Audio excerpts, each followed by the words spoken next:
Cesar Vialpando, the leader of the Mexican gang Barrio Los Aztecas, Kendall's fiancé, and from a certain stage of the storyline, also a good friend of Carl Johnson. Although Cesar appears in various missions many times, especially during CJ's stay in the countryside and San Fierro, he seems to play a secondary role. That's true in some way, but in our opinion, this character is somewhat overlooked and underrated, especially considering how much he's done for CJ. What's more, looking at how much Cesar has done for CJ, one can assume that without him, CJ simply could not progress at all.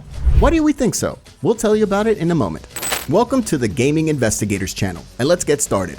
Oh shit, here we go again. During the storyline of the game, we distinguished 5 situations that clearly show that Cesar Vialpando is extremely important to CJ. We think the absolute #1 reason Cesar is so damn important to CJ is the discovery of Big Smoke's betrayal. After all, it was Cesar who heard the rumors that Big Smoke was conspiring with the Ballas and the Crash Unit against Grove Street families. Of course, these were just rumors, but Cesar was the one that decided to verify them.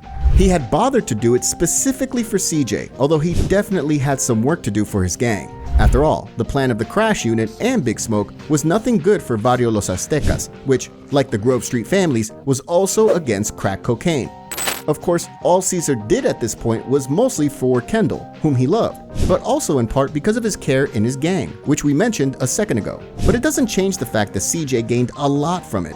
CJ finally opened his eyes and realized that all of Big Smoke's lies presented earlier in the game led to a cruel truth about Big Smoke. Next, we'll move on to the moment related to Ryder's betrayal and the photo opportunity mission. Well, it seems like we're having a hard time not mentioning this thread because it seems to fit a lot of topics.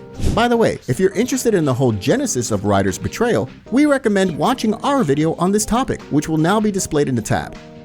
But back to the topic. It's not like CJ just happened to hear from someone on the street that his homie betrayed the Grove Street families.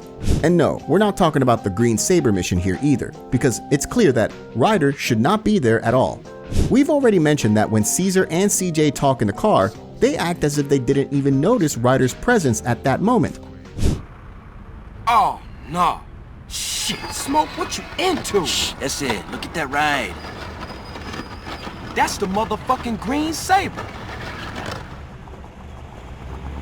Shit, Smoke.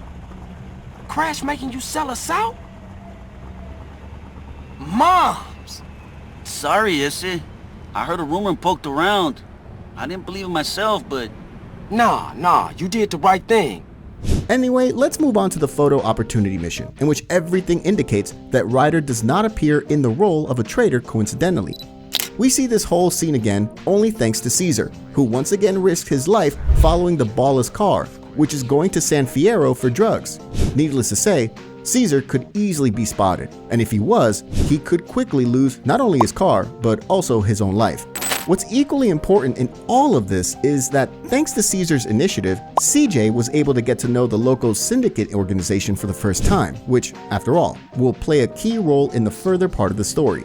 And here again it can be said that Cesar himself saw great benefits in this, but it doesn't change the fact that by tracking down people involved in a great deal between Big Smoke and the local syndicate, he helped CJ a lot, even by making him aware of what it all looks like. We're now at the point where Cesar made CJ aware of the whole situation, and CJ was thinking about what the next steps should be in terms of stopping the entire Big Smoke operation. And with that, it's time to talk about the equally important thing that CJ was able to achieve thanks to Cesar. We're talking about getting to know Woozie, one of CJ's most faithful friends, who later turned out to be extremely important in the life of the main character of the game. Cesar didn't introduce us to Woozie directly, but he just tipped us off that there were illegal races in the countryside where CJ could make some extra money. And the second thing is, this action was unconscious, but it doesn't change the fact that CJ met Woozie thanks to this information. After all, it was Woozie who helped us identify members of the local syndicate through Guppy, and later in destroying this criminal organization.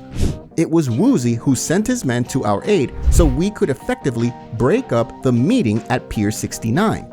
Also, it was Woozie who gave us the lead on the guy who was going to make a bomb for us that would put the local syndicate out of business for good.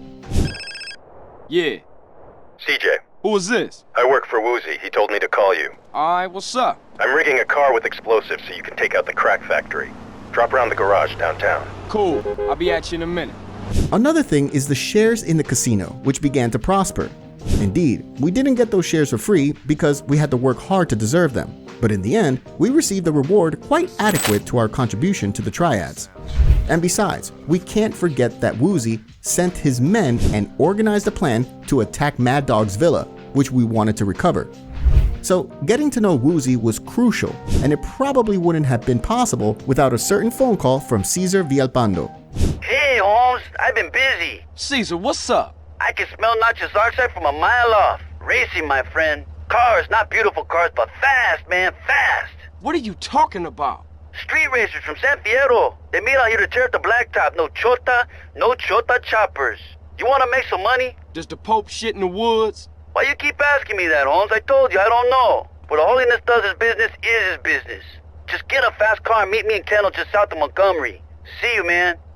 Moving on, another perhaps slightly less vital but still important issue is Caesar's huge help in developing the Wang Cars car dealership in Doherty. Although we remember very well that CJ and Cesar eventually gave up running the workshop to Kendall, it was different in the case of the car dealership. After CJ bought the business, Cesar started figuring out how we could develop this place relatively quickly. It's then that we receive a total of 4 missions that more or less allow us to start attracting customers to the car dealership. Pay attention to the fact that Cesar has calculated very interesting solutions here. First of all, Cesar very wisely noticed that it's worth focusing on vehicles that are better suited for professional tuning, which can have a positive impact on their attractiveness. This option was very good in terms of opening up to street racers who are looking for these kinds of classy cars. Cesar just started looking for opportunities to buy these kinds of cars. He spotted an opportunity at the docks, where fresh cars are delivered daily. Thanks to this, CJ could not only earn some extra money, but above all, he had an even more convenient way to acquire specific vehicle models.